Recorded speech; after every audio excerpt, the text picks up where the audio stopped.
When it says, cop tells lawyer in the wrong seat. How would you know the proper questions? Are you the bailiff? I don't belong here. Please, let's not do this. This is quite literally proper questions. Proper. How would you know the proper questions? Are you the bailiff? Why, I'm the bailiff. Why are you so upset? Because you're coming into my space trying to tell me how to do my job. And when you come into my space, then I have to do my job. And now you're not only not letting me do my job, but you're telling me how to do my job. It doesn't matter. I mean, it should matter. I'm Bailiff Thompson. What does it matter? Bailiff Thompson. What does it matter? Okay, so what did I do so wrong to you? You came and sat where you don't belong. This is for defending attorneys and other litigators, prosecuting attorneys or defense attorneys, depending on which way the judge approaches it and who kind of gets here first. But at no point do the defendants or the witnesses or the whatever you're here to defend your homeboys on or whatever, that's so fucked up, man. So fucked up that he just said it like that. Homeboy. I hope he sued him, man. I really hope he sued him. This is where I'm at right now for black men. Black men, we're gonna talk about it. We're definitely gonna get into it. But a lot of you white guys out there, y'all be saying some shit. You know what y'all be saying. Y'all know what y'all be doing. And I'm telling black men out here, you cannot fight this with aggression. You will. I'm not saying you will always lose, but there's always a better way to do it. Y'all need to watch Game of Thrones. I love Littlefinger. I love Littlefinger from Game of Thrones because it's about playing the game. I'm gonna tell you, white men who have a prejudice on black guys, they all 98% of the time always want to play the subtle racism card to try to like entice your feelings to get a violent reaction out of you. Once you let them get that violent emotional reaction out of you, you've lost, bro. You've played right into that card. There's so many of you black guys do that. You've got to learn the system, use your words, and calmly, like this black guy's doing, man. Like this young man, this man right here is doing. This man is right here is doing right. He's doing it the right way. not here. You don't sit here. You don't walk up on me, a man of the law, the bailiff, in uniform, and just sit down.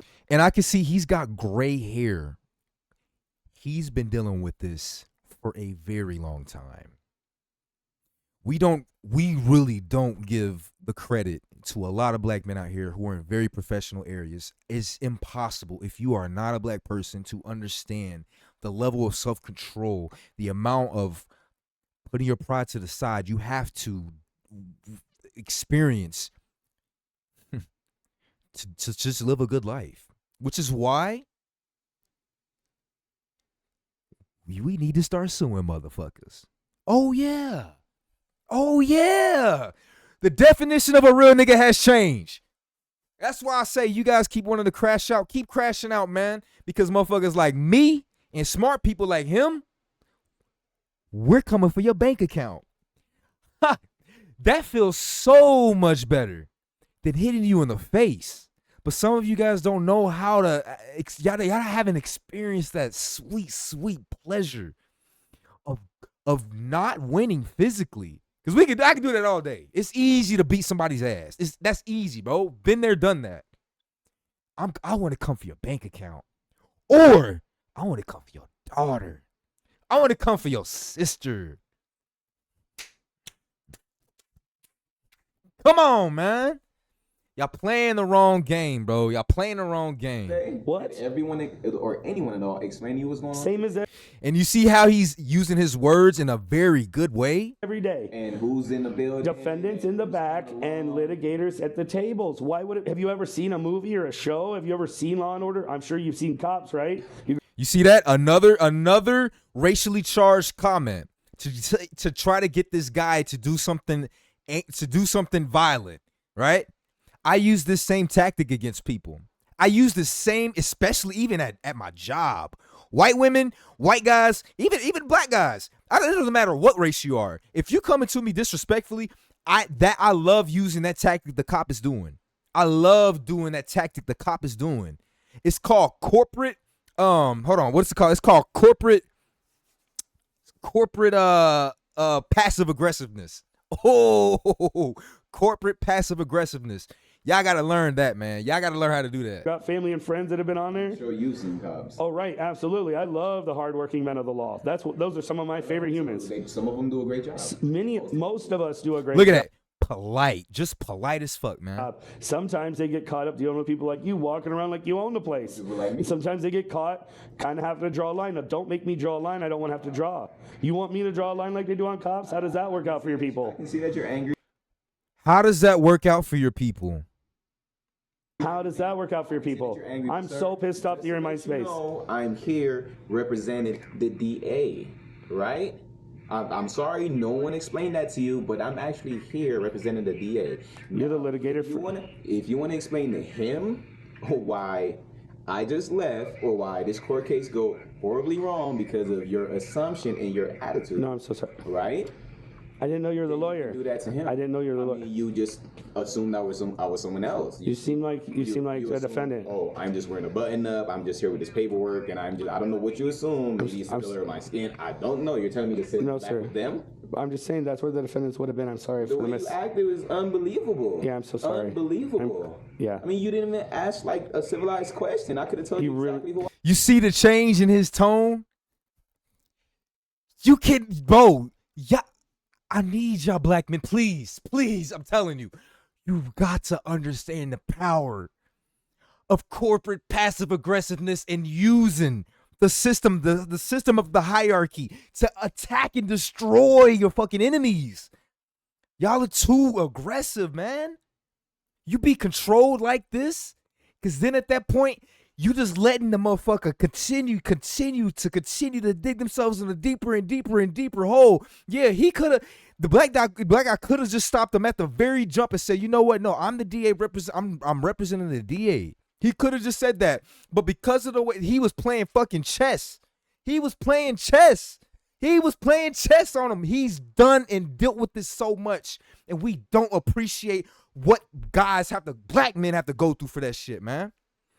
I'm here and I see that, bro. I see it because I deal with it. Black men and black women deal with this all the time. But for black men, it's a different level because for Jordan Peterson said it the best. All men, no matter what race you are, all men, there is a thin level, a thin line, a possibility for violent actions at every interaction. And as men, we know that. We understand that. And so we have a socially understandable boundaries that we just don't cross. Even if we're angry. I'm going to tell you what happened, bro. I went to Kroger the other day, man. I went to just a restroom. This fucking dude was pissing, and his piss went on my fucking foot. I was like, bro, did you just piss on my foot? He was like, no, it was the toilet water. I'm like, you think that make it any better? Like, what the fuck? You look like, come on, bro. You got to do better than that. I could have opened up the doors, punched him in the face. I could have. But why? Why? To be a real nigga? You got to think better. You got to think smarter than that, man. You got to think smarter. And so what he did is he let the cop continue to dig himself in a deeper and deeper and a deeper hole. Because then he has an excuse to not only get paid, he could probably leave. He don't even have to be here and get paid for it. And he gets to sue this guy. Or the motherfucking cop gets a disciplinary action. Boom. I was from the beginning. You're right. You're right. What is the problem, dude? There's no problem, sir. You see that? That's how you do it. That's how you do it, baby. Let's see what the comments say. Let's see what the comments say. You know how Twitter be. White shirt, tie, haircut, and briefcase. One way to avoid this instrument look the part. Not a perfect system, but it works more often than not. Look at this guy, man. See, that's, you know, he's white for saying some shit like that. He's white because these racist skits are corny. Grok backstory. Let's see here. This scripted video from Soul Snack from a defendant. The officer tells him he's in the wrong, assuming he's a suspect, but gets humbled upon. It's fictional to spotlight racial bias in policing. It's fictional. And it's a great lesson behind it. And we just talked about it, you guys. We need more shit like this. And I'm glad Grok is here. And whether or not this is real or not, this is very, very fucking important. And this looks like it's real, bro. I can't believe everything Grok is saying. Like, for every body cam, we see this information right here. We see the information right here. First of all, Cap cops I like this off the bat. They are actually nice people. See what I mean? No, that's not true. Even black women, y'all experience something completely different with cops. That's another thing, bro. Like as black men, this is what I'm saying, bro.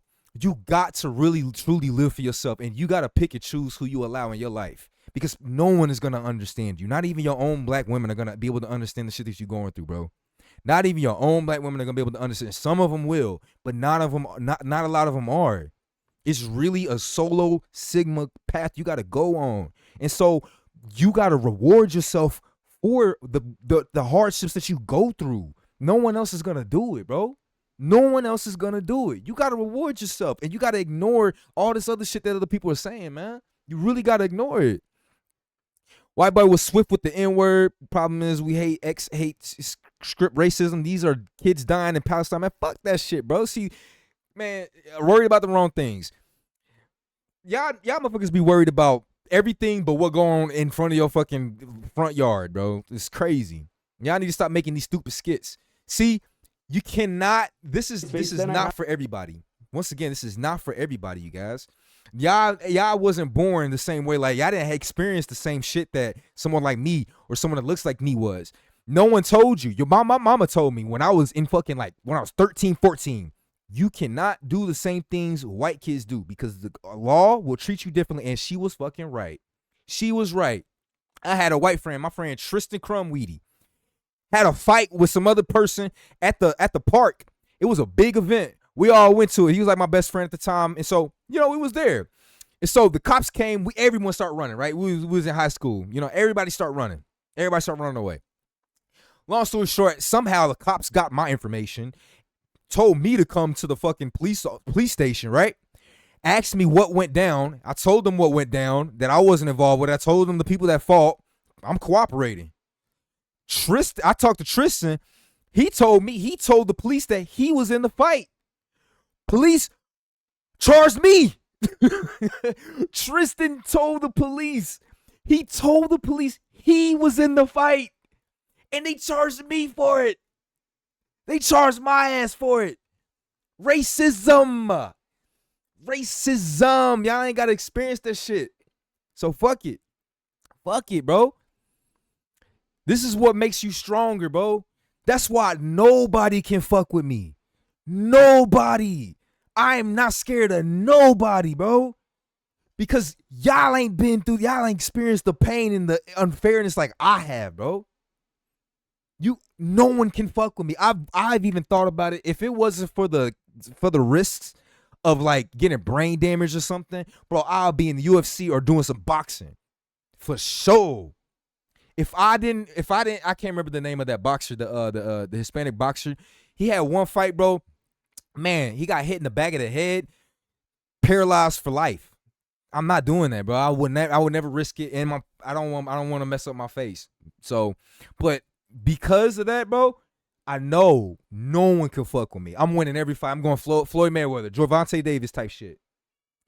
But long story short, to top this video off, man, it's very important for these skits to happen because he did it the right way. You need to have someone like me or someone that's even better articulate to help you digest and piece apart an interaction from what we just witnessed right here. Because what you got to take away, even if this is a scripted video, even if it is scripted, the moral of this scripted video is to show the passive aggressiveness on the aggressor's side and how you can deal with passive aggressiveness. Passive aggressiveness is such a very, it's a very calculated, strategic way to combat in the modern world.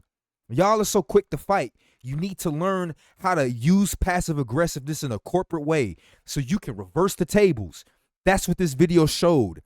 He could have answered the cop and said, off the rip, I'm a DA agent. But instead, he made the cop dig a deeper hole because the cop approached him in the wrong way.